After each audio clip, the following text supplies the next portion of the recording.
vous aidons à faire face aux incidents.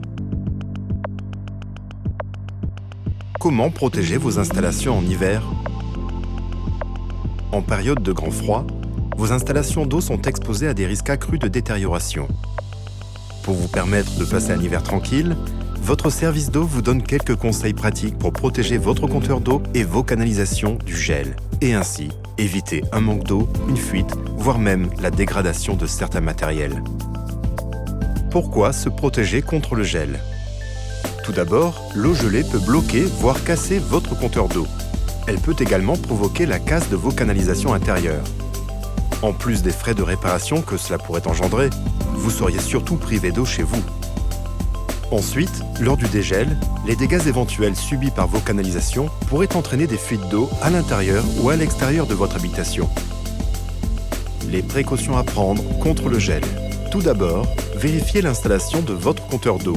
S'il est situé dans un local particulièrement exposé au froid, une cave, un garage ou une buanderie, pensez à le calfeutrer et à entourer les canalisations avec un matériau isolant. Et dans l'hypothèse où ce local dispose d'une source de chauffage, ne l'éteignez pas totalement. Si le compteur est enterré à l'extérieur, prenez quelques minutes pour le calfeutrer avec du polystyrène. Un geste simple qui pourra éviter une intervention du service d'eau. Surtout, ne le calfeutrez jamais avec des matériaux absorbant l'humidité comme le textile, le papier, la laine de verre ou la paille. Que faire en cas de gel? Ne coupez jamais complètement le chauffage en période de grand froid. Pensez également à vidanger vos robinets situés en extérieur.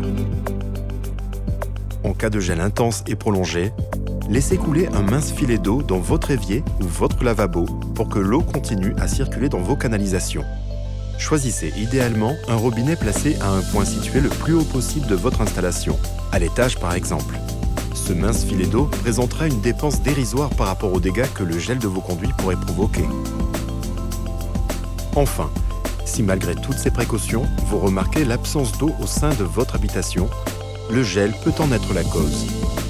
Dans ce cas-là, 3 étapes sont à suivre. Premièrement, pensez à couper l'eau pour éviter toute inondation au moment du dégel. Deuxièmement, essayez de dégeler votre installation. Munissez-vous par exemple d'un sèche-cheveux pour dégeler une canalisation bloquée. Et surtout, n'utilisez jamais de flamme. Troisièmement, terminez en vidangeant votre installation. En cas de difficulté, appelez un plombier ou votre service d'eau. Vous désirez vous absenter longtemps de votre habitation.